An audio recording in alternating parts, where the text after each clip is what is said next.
Basahin ko na malakas. Sabihin mo kay Tebe ko, miss ko na. Sabi ko,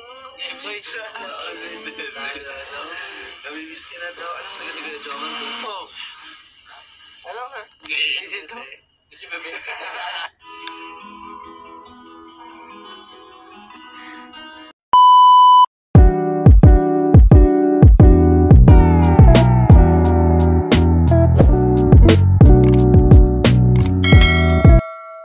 Sa sinabi ni Carla, sobrang nakakakilig. Pati si Kuya Jomar, nagulat ang pinabasa ko. So yun po, pakita po natin. Joms, patingin nga kami ng pinapasabi ni patingin nga kami ng pinapasabi ni Carla sa iyo. Ito bro, inano mo to, sinend mo sa akin kasi kausap mo si Carla eh. O sige, sinendo. Uy, grabe lang. Uy, grabe. Anong feeling? Ha? Anong feeling? Wala. Wala. Sana may nagaganyan din sa akin. Ha? Higit-higit na lang ako. Meron ka eh, shoutout sa'yo. Julie? Hindi yun, iba yun. Sa leaders yun. O sige, thank you Carla. Ayan po. Makikita niyo po. Ano ba yung yung message ni Carla para kay Kuya Jomar, di ba? O Jomar, pakita mo yung Sinat ni Carla? Oo, chinat niya ako.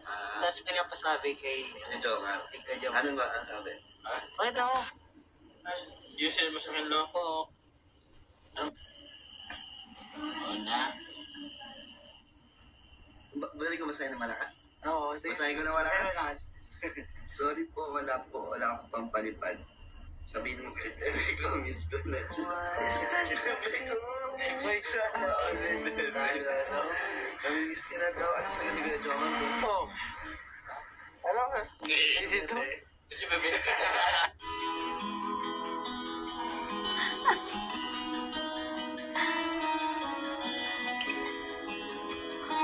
Ay, pakiramdam na nag-chat si Carla agad. Kasi minsan, Nakakili kasi di ko naman nakikita si Carla pagkasama kong tahimik. oo nga, Tapos pag...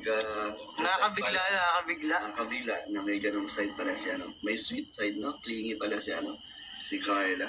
Grabe. Sana all. Siguro may mga iba pang chat silang dalawa, tapos Oo, di natin alam siguro. Dapat ano mo yun, i-raid mo yung message nila ni Carla, yung convo. Next time kuya. Next time. Sweet na mga Kung kumain ka na po. Di ba mga simpleng ganun lang, Oo. Siyempre, appreciate mo. alam mo na kayong mutual age.